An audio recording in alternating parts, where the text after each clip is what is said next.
भारत के न्यायिक क्षेत्र में हाल ही में एक ऐसा वाकया हुआ जिसने काफ़ी सुर्खियां भी बटोरी। ये घटना मुख्य न्यायाधीश डीवाई चंद्रचूड़ और सुप्रीम कोर्ट के वरिष्ठ न्यायाधीश न्यायमूर्ति बीवी नागरत्ना के बीच कुछ तीखी टिप्पणियों के आदान प्रदान को लेकर थी। मामले की पृष्ठभूमि 1978 में दिए गए एक ऐतिहासिक फैसले से जुड़ी थी, जिसने न्यायमूर्ति वी.आर. कृष्णन अय्यर ने निजी संपत्तियों को सामुदायिक संस्थानों के रूप में वर्गीकृत करने की बात की थी। इस पुराने फैसले पर टिप्पणी करते हुए मुख्य न्यायाधीश डीवाई चंद्रचूड़ ने कहा था कि न्यायमूर्ति अय्यर का दृष्टिकोण संविधान की व्यापक और लचीली भावना के खिलाफ है और इसे संविधान के प्रति अन्याय की संज्ञा दी। जब न्यायमूर्ति नागरत्ना को मुख्य न्यायाधीश की इस टिप्पणी के बारे में पता चला तो उन्होंने एक अलग ही अंदाज में अपनी असहमति जाहिर की। उनके मुताबिक ये टिप्पणी न केवल कठोर थी बल्कि अनावश्यक भी थी। आइए इस पूरे प्रकरण को विस्तार से समझते हैं।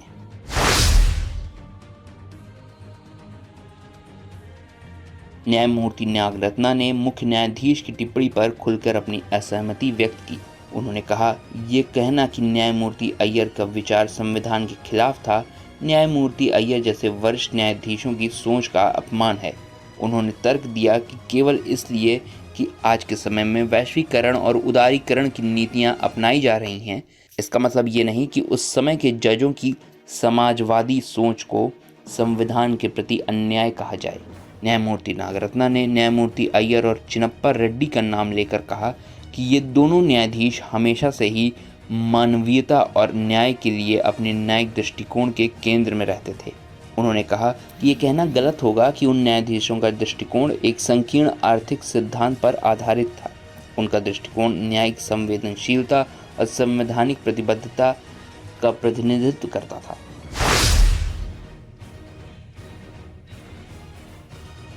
न्यायमूर्ति नागरत्ना के अलावा न्यायमूर्ति सुधांशु धूलिया ने भी इस मुद्दे पर अपनी आवाज़ उठाई और मुख्य न्यायाधीश के दृष्टिकोण की कड़ी आलोचना की। न्यायमूर्ति धूलिया ने अपने बयान में कहा कि न्यायमूर्ति अय्यर का दृष्टिकोण मानवीयता पर आधारित था और इसे केवल आर्थिक दृष्टिकोण से देखने की गलती नहीं करनी चाहिए।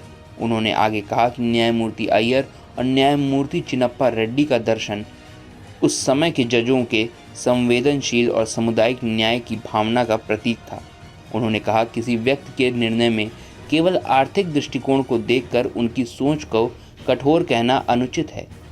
ये दृष्टिकोण मानवीयता, संवेदनशीलता और सामुदायिकता को महत्व देता था।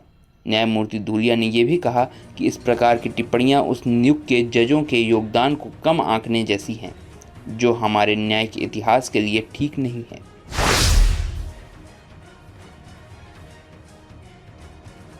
न्यायमूर्ति नागरत्ना ने न्यायमूर्ति चंद्रचूड़ की टिप्पणियों पर कड़ा प्रतिवाद करते हुए कहा कि संविधान का उद्देश्य केवल आर्थिक सिद्धांतों को परिभाषित करना नहीं है, ये नागरिकों के न्याय, स्वतंत्रता और समानता को भी सुनिश्चित करता है। उन्होंने ये भी कहा कि न्यायमूर्ति अय्यर और उनके साथियों का दृष्टिकोण उस समय की ज़रूरत और मानवीय आवश्यकताओं को ध्यान में रखते हुए था। उस समय देश में सामाजिक और आर्थिक असमानता चरम पर थी और ऐसे में न्याय दृष्टिकोण का मानवीयता पर आधारित होना अनिवार्य था। न्यायमूर्ति नागरत्ना ने इस बात पर जोर दिया कि पुराने समय के जजों में समाज की बेहतरी और न्याय की सुदृढ़ता के लिए फैसले दिए थे।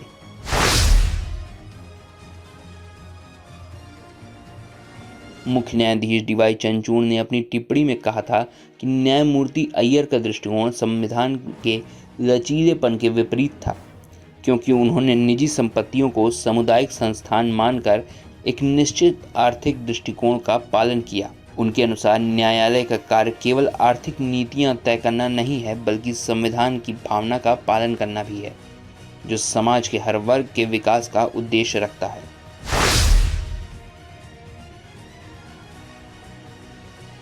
ये विवाद सिर्फ एक कानूनी मतभेद नहीं बल्कि दो पीढ़ियों की न्यायिक सोच का टकराव भी है। एक और न्यायमूर्ति अय्यर जैसे पुराने न्यायाधीश का दृष्टिकोण है, जो समाजवादी और मानवीयता आधारित न्याय में विश्वास रखते हैं। दूसरी ओर आज के न्यायाधीशों का दृष्टिकोण है, जो संविधान के लचीलेपन और समावेशी विकास पर जोर देते हैं। इस विवाद से एक महत्वपूर्ण प्रश्न उठता है, क्या संविधान को किसी विशेष आर्थिक दृष्टिकोण से देखा जाना चाहिए या उसे लचीला और समय के अनुसार बदलने वाला मानना चाहिए? न्यायमूर्ति नागरत्ना और धूलिया का मानना है कि न्यायमूर्ति अय्यर जैसे जजों की सोच न केवल न्यायिक दृष्टिकोण को नया आयाम देती थी, बल्कि समाज के प्रति उनकी प्रतिबद्धता और संवेदनशीलता को भी दर्शाती थी। वहीं मुख्य न्यायाधीश चंद्रचूड़ का मानना है कि संविधान को लचीलेपन के साथ देखा जाना चाहिए ताकि इस बदलती परिस्थितियों के साथ ढाला जा सके। इस घटनाक्रम ने भारतीय न्यायपालिका के भीतर विचारों की विविधता को उजागर किया है। ये विवाद केवल कानूनी मुद्दों तक सीमित नहीं है, बल्कि ये दर्शाते हैं कि समय के साथ न्यायपालिका के भीतर भी विचारों में विविधता और दृष्टिकोण में बदलाव आते हैं। न्यायमूर्ति अय्यर की विचारधारा को जिस तरह से न्यायमूर्ति नागरत्ना और धूलिया ने समर्थन दिया, उसने ये सिद्ध कर दिया कि न्याय की राह में हर दृष्टिकोण का सम्मान किया जाना चाहिए। मुख्य न्यायाधीश चंद्रचूड़ और न्यायमूर्ति नागरत्ना के बीच ये मतभेद शायद इस बात का प्रतीक है कि भारतीय न्यायपालिका में संवाद और बहस की गुंजाइश हमेशा रहती है।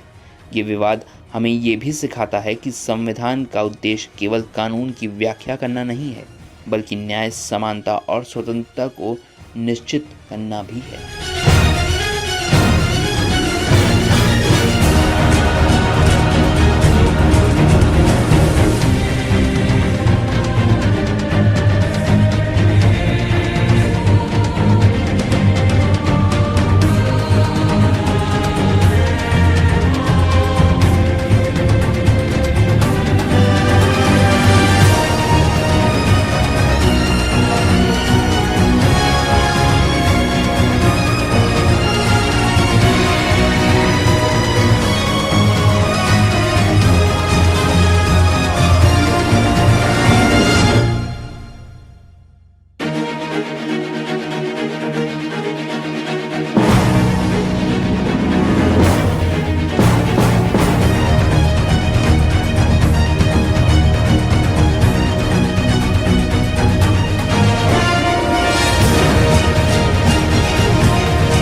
और आप हमसे जुड़े रहने के लिए सब्सक्राइब करें YouTube पर, फॉलो करें ट्विटर पर और लाइक करें Facebook पर। और ज्यादा जानकारी के लिए आपको टाइप करना होगा सिर्फ न्यूज़ नशा।